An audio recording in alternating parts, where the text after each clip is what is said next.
Welcome back to Podiatry Marketing. I'm your host, Jim McDannald, joined as always with my trusty co-host, Tyson Franklin. Tyson, what's going on today? Not a lot, Big Jim, other than life is fantastic. That's my motto. Life is good. There's nothing to complain about. Yeah, I think we are similar minds when it comes to that. Yeah, I hear people every now and then, and I suppose I've gone through those stages in my life where, business is difficult and you've got pressure with family and whether it's children, your partner, staff, the government, whatever it is. And I've come to the conclusion that if I cannot change it, or if money can actually fix the problem, then I don't really have a problem. So if I can't change something, there's no point wasting any mental energy on it. And if money can fix the problem, that's not really a problem. There's people who got a lot worse problems than I've ever had. That sounds like a good mental state to be in there. Yeah. So since I've been following that philosophy, and I look at everything and go, can I change it? Nope. So don't worry about it. It's like when you see the government doing something really stupid, and this, we're talking all governments here around the world. It can't change it. So don't lose sleep over it. There you go. Okay. So we're going to dive into today's topic. Drum roll, please. Yeah. What are we going to get into today? We are going to talk about guerrilla marketing. And that does not mean putting on a gorilla suit and running down the road, even though I do have one. I mean, you can spin those signs, right? You like flip that sign around, That's true. That arrow sign. I mean, that's a great way to draw new patients into the practice, right? That's true. I forgot about that. Yes, you could do that. You could just get the gorilla suit. I do have a gorilla suit. I bought it, it was well over 10 years ago, and it gets worn at least twice a year. Halloween and for anniversaries or what kind of? Yeah, Halloween always. If we're at home, I don't know, for some reason it just seems that I end up wearing it. I'm not sure why, but it's a lot of fun. And so anyway, what guerrilla marketing is if you think in military context of think ambushes, sabotage, raids, but we're doing this in a nice way. So it's about using unconventional, low-cost marketing strategies to promote a product or a service in a highly memorable way. That's pretty much the definition of it. And the focus is on creativity, surprise, and getting a big impact with a minimal budget. And it's also fun too. And especially if you can get your team involved, you can have a lot of fun coming up with guerrilla marketing ideas. And every time I say that, I keep picturing a gorilla, but it is different. And even though it's free, there is some intellectual investment. So you do have to think about it a little bit, but it's a fantastic way of driving free publicity if you do it right. Yeah, sometimes being a little bit more innovative or coming up with a novel idea can kind of, people will kind of tune things out. I think we've talked about this multiple times on the podcast previously. If you just keep doing the same thing, you might need to refresh every once in a while. It's working great, but if you're just doing the same thing that everybody else is doing, you kind of get lost in the noise. You don't seem that different from anybody else. And, I think novel strategies like you talked about with guerrilla marketing is one way to set yourself apart from others. Yeah, and that's the thing that's fun with it, is it's something that you can spend a bit of money on it if you really wanted to, or you could do it extremely cheap. And the main idea for most people to be listening to this is you want to come up with the most cost-effective ways of actually doing it. And the reckon guerrilla marketing works because it creates an emotional connection. It grabs people's attention. And if you can connect with them at an emotional level, one, they remember it, but they'll also talk about it with other people. So like I said, it's low cost. So it's ideal for small businesses, and it encourages word of mouth. So whenever marketing is memorable, it is shared. And that's how things become viral. I saw an advertising campaign in a few different, Specsavers had one recently. Do you have Specsavers in America? It sounds like a optical outfit there. Yeah. So they always, I think it's in the UK, it's in Australia, and they always have these funny ads. Should have gone to Specsavers, and it'll have a guy just doing something funny, and next thing is she would have gone to Specsavers. And they had one at the Melbourne airport, and they had a big sign there that said, "Welcome to Sydney." And then underneath it had Specsavers. So many people took a photo of that and shared it around, which is how I saw it. I saw it on social media. So sometimes it's clever marketing can be viral, but guerrilla marketing is sort of, it's taking it slightly different. Like I said, if you think back, like I said before about military conduct, it's about ambushes, sabotage, and raids, but in a nice way. No, absolutely. I think that Specsavers example is like we talked about, kind of a clever way. It's not much, it's not an expensive idea. You don't have to spend thousands or millions of dollars on it, but it's something that's definitely very memorable. It kind of gets a laugh out of people, so it kind of draws on that kind of emotional connection, which is pretty unique. Yeah, well, I've got a couple examples I want to run through. One of the best companies to do it has always been Nike. Nike have done it really, really well. And they normally don't sponsor global sporting events. They're just not known for doing that. They sponsor individual athletes, which everyone will be aware of, and usually teams. So when it comes to the Olympics, for example, it's not something they've done in the past a lot. Perfect example was in 1996, they had the golden spikes, the ones that Michael Johnson wore for the 400 meters. And there was so much attention on those golden spikes that he won. So they put a lot of money into that athlete, even though they were not the sponsor of that Olympic Games. Somebody else was. I can't remember who it was. It might have been Reebok at the time. And so they said in 1997, the year after, Nike sales went up 42% because everybody in the world was watching that race. Everybody saw those golden spikes. So that's an example of guerrilla marketing. Reebok was the sponsor of the Olympics, but everybody remembers the golden spikes that Nike had done. And I'm sure they didn't spend the $100 million that Reebok spent to be the sponsor. There's also an example, I think it was the 1992 Dream Team, where Reebok had actually sponsored the medal winning outfits for the Olympics, and Michael Jordan, a bunch of other athletes were Nike athletes. And Oh, that's right. what they did is, instead of like showing off the Reebok emblem, they got crafty. Maybe somebody at Nike told them to put an American flag around their neck, so the American flag was hanging around their neck, so the logo of Reebok was not showing up at all. Yeah, and that's what I mean. So Nike has just been renowned for doing this. At the Sydney Olympics, they had a whole building, like a high-rise building, that they had done something with it, and they had Kathy Freeman with a big Nike tick. So Kathy Freeman was, once again, the 400-meter runner. Everybody in the world was watching that race. Everybody in Australia was watching that race, and they hijacked that Olympics as well. And the 2012 Olympics, which was hilarious, was the London Olympics. So here's how it ran. Adidas won the auction. They were the official sponsor for the Olympics. Paid $150 million for it. Okay, so Nike dipped out. The Nike was actually going for it, but they missed out. Based on what Nike had done in the past, the Olympics created some really, really strict rules because they were sick of Nike sabotaging everything that they did. So no shoe company was allowed to use the words London Olympics. No shoe company could shoot in London in the UK and do any commercials. And no shoe company could use Olympians in their commercials or for any form of endorsements. So, and there were a pile of other rules. So Nike found 3 loopholes. Regardless of the official shoe sponsor, athletes can still choose their own shoe. So they can't say to an athlete, no, you can't wear a Nike. So Nike made 400 brand ambassadors there to wear their shoes, and they designed this particular shoe that was yellow and green. So it actually contrasted.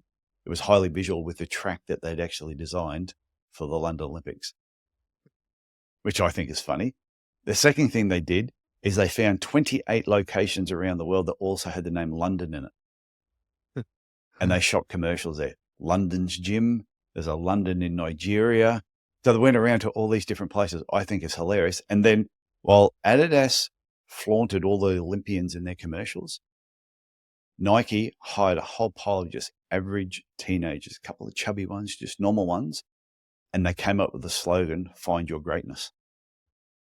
And that was how that whole campaign started. So that just absolutely, once again, they interviewed a whole pile of people after the Olympic Games and said, who was the official shoe sponsor for the Olympics? 27% said Adidas, 32% said Nike. And That's they didn't wild. spend $150 million to be the sponsor. That's crazy. So people might, anyone listening to this might be thinking, okay, that's great. That's Nike. They've done this big thing, which is fantastic. But how can I, as a small business owner, do something similar? So have you got any thoughts, Jim? Like you talked about, that, brainstorming some ideas, thinking things that are memorable. I think, whether it be like a contest or some way to, show, whether it's through like a loyalty program, kind of treating your best patients and kind of putting them on a pedestal and making them, the star of, in the US, you can do testimonials, and things All like right. that. Yeah. But it's a great way to kind of spread that around.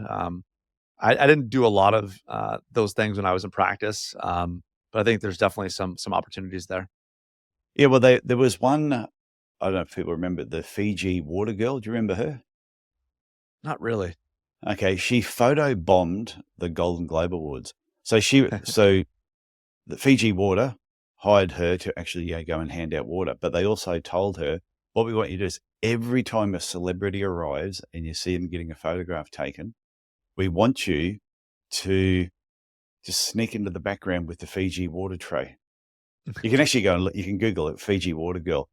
Every single photo that they took at the Golden Globes, she's standing in the background somewhere with the tray and you see Fiji water on it. She became a celebrity. Fiji Water, the whole campaign went viral. And I think that is hilarious.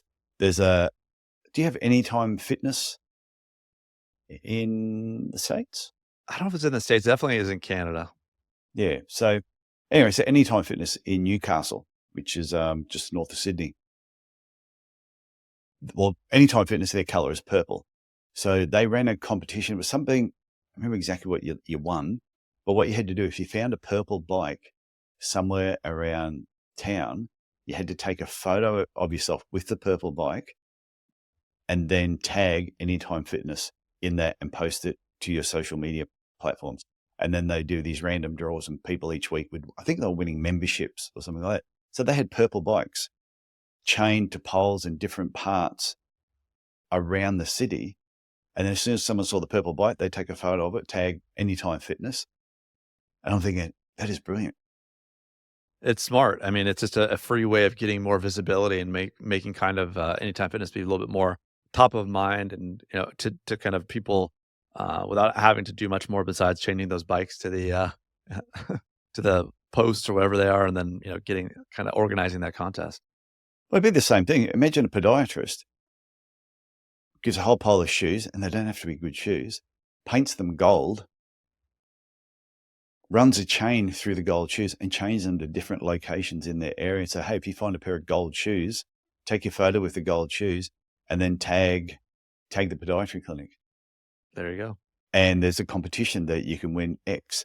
Now, anytime you're doing any of this type of thing, I don't condone breaking the law. So don't chain it to a traffic light hanging down or something like that.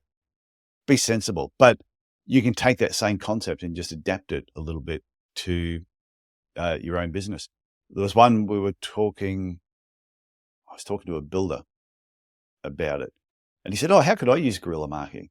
I said, well, do you ever go to like home expos, building expos, house items? And he goes, yeah. I said, well, why not have high vis shirt on, have a couple other people that work with you with your business shirts on, walking around with a piece of timber and going up, people say, oh, do you want to go in the competition? Can you guess the length of this piece of timber? And when they guess, you give them a little sheet, they write the name on there and their email address. And you say, you will announce the winner. Whoever gets the closest, we'll send you an email. I said, and you're collecting all these email addresses. You're not even a sponsor of this event. You're just walking around with a piece of timber.